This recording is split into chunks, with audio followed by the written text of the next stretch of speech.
Selamat sore Pak Gandung, apa kabar Pak? Baik, selamat sore Ibu. Bagaimana kabarnya Ibu? Ya, puji Tuhan Pak, saya kabar baik Pak.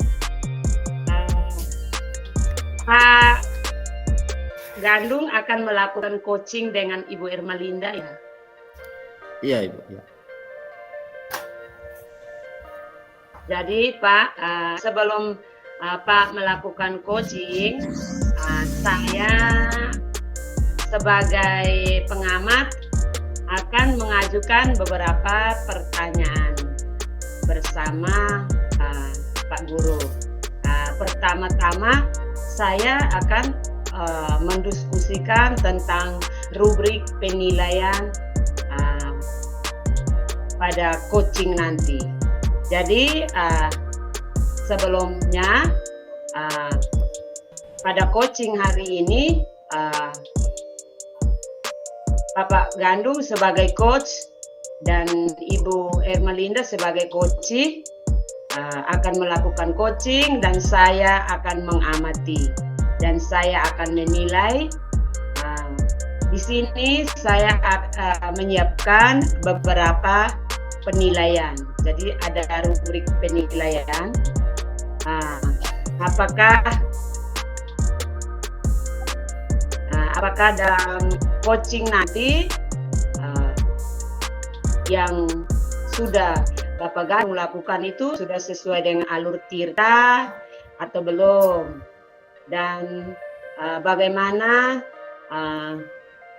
Pak Gandung sebagai coach memberikan pertanyaan berbobot kepada coach, dan penilaian berikut bagaimana coach merespon atau menanggapi pertanyaan-pertanyaan dari Pak sebagai coach.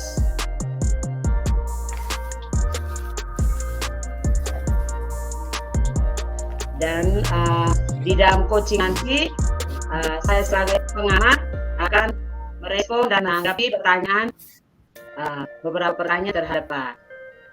Bagaimana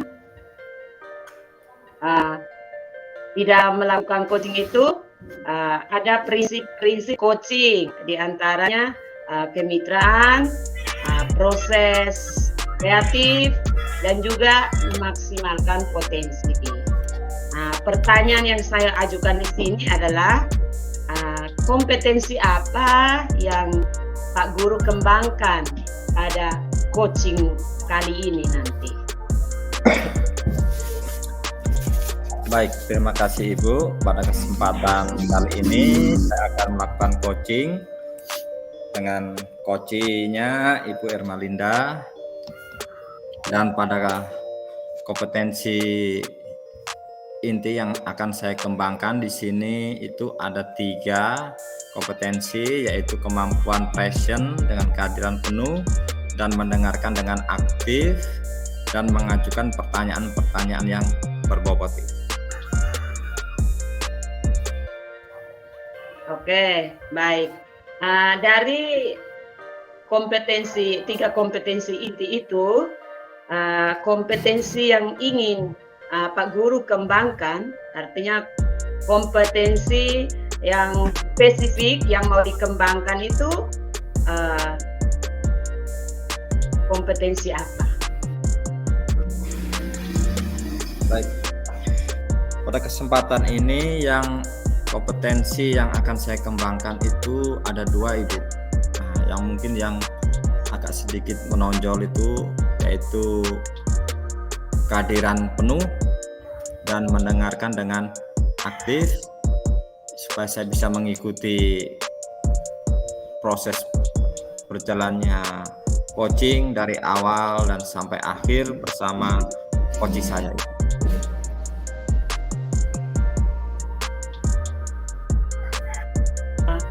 Indikator ketercapaian seperti apa yang Bapak Guru inginkan dalam proses coaching nanti? Indikator yang ingin saya capai adalah yang tadi sudah saya ungkapkan, itu adalah mendengarkan dengan aktif dan mengikuti coaching dari awal sampai akhir dengan coach melalui kehadiran penuh, dan saya bisa mengimbangi coach bagaimana nanti dia bisa menyelesaikan masalahnya melalui pertanyaan-pertanyaan yang saya berikan, dan akhirnya si coach nanti semoga bisa mendapat solusi dengan percakapan yang dia dapatkan pada saat coaching nanti. Oke, baik Pak. Jadi baik, dengan demikian praobservasinya sampai di sini, dan silakan Pak Guru melakukan coaching kepada coach. Terima kasih. Baik, terima kasih Ibu.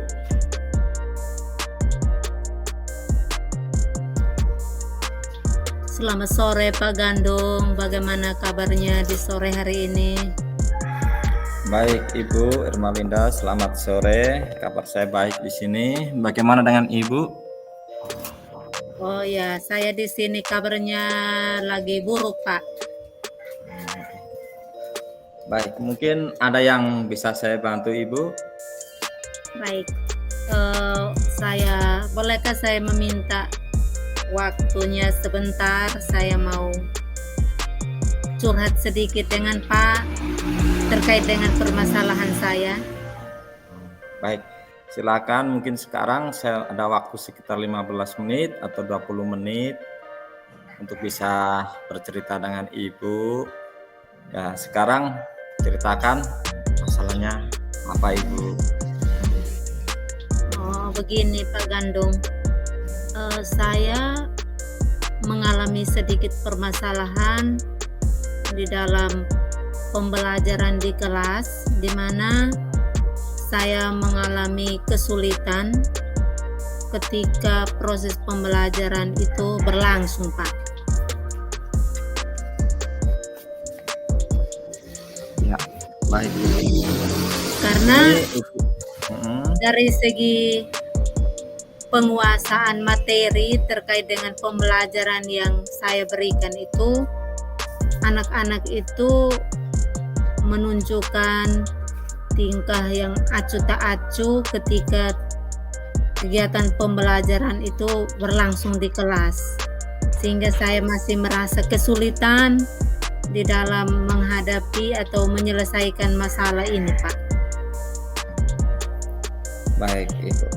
Jadi pada waktu pembelajaran ya, anak itu ada yang acuh tak acuh terhadap mata pelajaran Ibu. Nah, apakah itu terjadi pada mata pelajaran Ibu sendiri kah, atau semua guru-guru juga mengalami hal seperti itu? Setahu saya Pak, bahwa bukan hanya pada mata pelajaran yang saya asuh, tetapi ada beberapa mata pelajaran yang menurut cerita dari teman-teman guru juga mengalami hal seperti itu. Baik ya. Ya, ini sekarang kita fokus saja di mata pelajaran Ibu yang Ibu asuh. Nah, sekarang saya mau bertanya ini Ibu. Ibu di situ mengajar mata pelajaran apa ya? Kalau boleh saya tahu.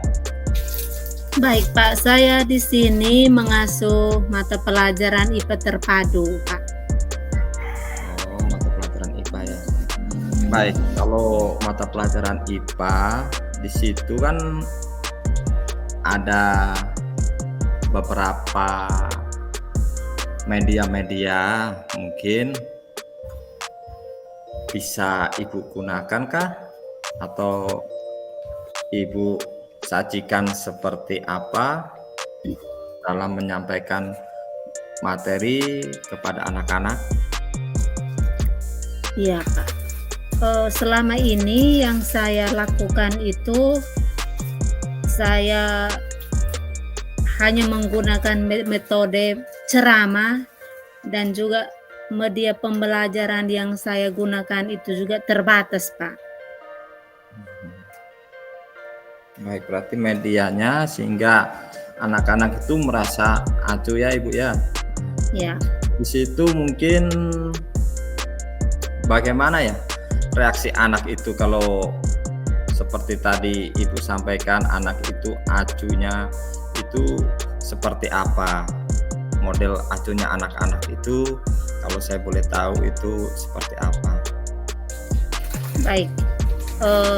Terkait dengan acuh anak-anak itu, pada saat kegiatan pembelajaran berlangsung, ketika saya memberikan penjelasan di depan, anak-anak itu tidak perhatian akan penjelasan saya, sehingga saya merasa bahwa ini mungkin karena faktornya adalah bahwa saya sebagai guru di sini tidak memanfaatkan media pembelajaran yang sesuai dengan minat anak-anak, sehingga anak-anak ini merasa bosan dan tidak mau perhatian dengan materi pembelajaran yang sedang saya berikan. Oh iya, iya. Berarti pada saat menjelaskan anak-anak itu tidak ada reaksi atau pasif ya Ibu ya dalam pelajaran Ibu. Nah, terus begini, mungkin ada cara lain kah untuk bagaimana anak itu bisa menghargai temannya atau menghargai gurunya seperti itu? Oh, baik Pak. Seingat saya bahwa saya berpikir untuk nanti saya mencoba mengingatkan kembali anak-anak akan keyakinan kelas yang sudah kami buatkan bersama, yaitu tentang menghargai teman di kelas dan juga menghargai guru, sehingga anak-anaknya itu bisa pikirannya itu kembali diingatkan untuk menghargai ketika kita menyampaikan materi pada saat pelajaran. Selain itu juga saya berpikir bahwa saya harus memanfaatkan media pembelajaran seperti menggunakan Infocus untuk bisa menayangkan materi-materi pembelajaran yang saya mau sajikan, sehingga bisa membuat anak-anak itu tertarik dan tidak merasa bosan, sehingga mereka punya perhatian akan materi yang saya sajikan. Baik. Berarti tadi dari reaksi Ibu seperti yang Ibu sampaikan, ada beberapa hal yang harus mungkin Ibu sampaikan tadi, seperti tadi media ya, media pembelajaran, terus metodenya seperti apa yang nanti Ibu sampaikan. Mungkin saat ini posisinya Ibu itu ada di skala berapa ya? Mungkin kalau saya boleh tahu. Baik, kalau mau dilihat Pak, posisinya itu sekarang ada di skala kelima Pak. Kelima ya. Baik. Iya. Dari skala itu, apa ini Ibu kan mau meningkatkan proses pembelajarannya sampai ke skala berapa ya? Nah, di situ terus nanti bagaimana cara Ibu menyajikan materinya sehingga Ibu bisa mendapatkan skala lebih tinggi dari proses pembelajaran tadi. Oke, baik Pak. Saya inginkan itu untuk mencapai ke skala ke-8, tentunya saya harus melalui cara-cara seperti saya menggunakan metode pembelajaran bisa melibatkan anak-anak lewat diskusi bersama, sehingga anak-anak itu aktif dan tidak ada kesempatan untuk mereka acuh tak acuh di belakang.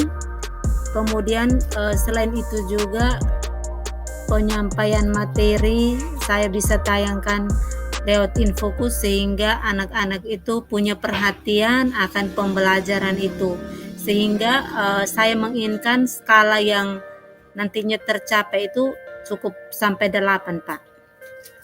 Baik, cukup bagus Ibu ya. Skala yang mau dicapai itu dari 5 mau menuju ke 8 dengan cara-cara yang tadi Ibu sudah sampaikan, juga melalui kesepakatan kelas juga yang Ibu sudah mau terapkan ya, tadi yang sudah mau disampaikan.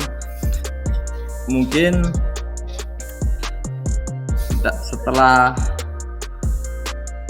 kegiatan pembelajaran itu sudah dilaksanakan dengan kesepakatan kelas juga dan metode pembelajaran juga tadi Ibu juga mau sampaikan. Terus sekarang mungkin kapan ya itu akan terlaksana kegiatannya itu, pembelajarannya itu? Saya rencanakan ini akan berlangsung pada awal semester tahun pelajaran, yaitu semester genap, Pak. Karena ini kebetulan kita sudah mau libur semester. Oh iya. Baik ya. Nanti mungkin di semester genap ya Ibu ya. Mungkin Iya. Ibu juga dengan siapa atau ya dengan siapa akan melaksanakan kegiatan pembelajaran itu Ibu akan imbaskan. Baik, tentunya saya sendiri akan melaksanakan itu ya Pak, tapi saya tentunya mendapatkan dukungan dulu dari kepala sekolah sebagai pimpinan saya terlebih dahulu. Situ berarti Ibu bekerja sama atau kolaborasi dengan kepala sekolah ya, dengan minta izin untuk menerapkan metode media pembelajarannya dan kesepakatan kelasnya. Terus bagaimana perasaan Ibu sekarang setelah Baik. dalam coaching ini? Baik Pak, jujur saya senang sekali Pak, karena saya merasa bahwa saya terbantu untuk bisa menemukan solusi atas permasalahan saya terkait dengan pembelajaran yang saya hadapi di kelas. Berarti perasaan Ibu mungkin sekarang sudah rasa agak lega kah atau bagaimana? Saya sudah mulai lega Pak, setelah mendengarkan tuntunan dari Pak lewat pertanyaan-pertanyaan itu, maka saya bisa menemukan sendiri solusi atas permasalahan yang saya hadapi, sehingga pikiran saya yang tadinya kurang baik itu sekarang saya mulai lega Pak.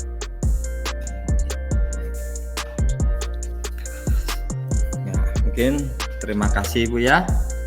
Ya, sama-sama Pak. Mungkin kita cukup sampai di sini dulu. Nanti saya akan mendengarkan lagi setelah Ibu menerapkan metode pembelajarannya dan kesepakatan kelasnya itu. Kalau sudah terlaksana, nanti tolong kabari saya.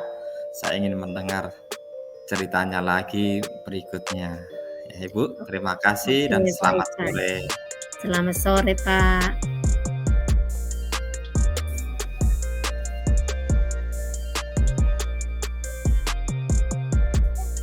Selamat sore Pak Gandung, apa kabar? Baik, selamat sore Ibu. Kabar saya baik. Bagaimana dengan Ibu? Saya juga kabar baik, Pak. Ah, Pak Guru tadi sudah melakukan coaching dengan Ibu Erma ya. Ya, Ibu. Baik, ya. Saya akan menanyakan beberapa hal terkait pra-observasi dalam kegiatan coaching yang sudah Pak Guru lakukan dengan Ibu Erma. Di dalam kegiatan coaching tadi, apa saja yang sudah Bapak Guru lakukan pada saat melakukan coaching terkait indikator ketercapaian yang diinginkan. Baik, terima kasih. Saya merasa senang untuk melakukan kegiatan coaching tadi, dan dalam kompetensi itu saya sudah mulai bisa mengembangkan kompetensi saya sesuai dengan alur Tirta, Ibu. Oke, Pak. Menurut saya sebagai observer, dalam proses coaching tadi yang sudah Pak lakukan bersama Ibu Ermelinda sudah berjalan dengan baik. Saya sangat mengapresiasi apa yang sudah Bapak Guru lakukan.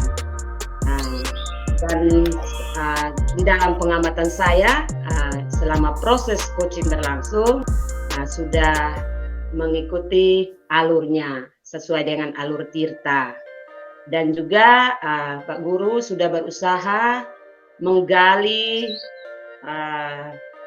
dengan mengajukan beberapa pertanyaan yang berbobot kepada coachee, sehingga bisa membuat coachee itu bisa menemukan solusi dari masalah yang sedang dihadapi. Dan itu sangat luar biasa dari peran seorang coach. Dan yang berikut, di dalam kegiatan coaching tadi, kompetensi apa lagi yang ingin dikembangkan berdasarkan hasil setelah melakukan coaching itu. Jadi kompetensi yang ingin dikembangkan dari Pak Guru sebagai coach itu seperti apa? Baik, Ibu. Mungkin kompetensi yang ingin saya kembangkan lagi itu adalah kompetensi mendengarkan dengan aktif dan mengajukan pertanyaan yang lebih berbobot dengan baik. Oke, jadi kompetensi yang ingin dikembangkan itu mendengarkan dengan aktif dan mengajukan pertanyaan berbobot. Baik, Pak, itu memang hal penting di dalam melakukan coaching. Seorang coach memang harus melakukan itu, mendengarkan penuh, mengajukan pertanyaan berbobot. Jadi baik, saya mengamati bahwa apa yang sudah Pak lakukan itu sudah berjalan baik, sudah berjalan bagus, dan semoga ke depannya di dalam melakukan coaching, guru bisa meningkatkan kompetensi seorang coach agar lebih maksimal dengan menggunakan pertanyaan-pertanyaan yang berbobot dan mendengarkan penuh, sehingga membuat coachnya bisa merasa nyaman dan bisa menemukan solusi dari masalah yang dihadapi. Mungkin itu saja dari saya, dan selamat melaksanakan tugas, selamat melakukan apa yang direncanakan, dan selamat berbagi hal baik kepada orang lain. Mungkin itu saja. Selamat buat Pak Gandung. Baik, terima kasih Ibu. Selamat sore. Selamat sore, Pak.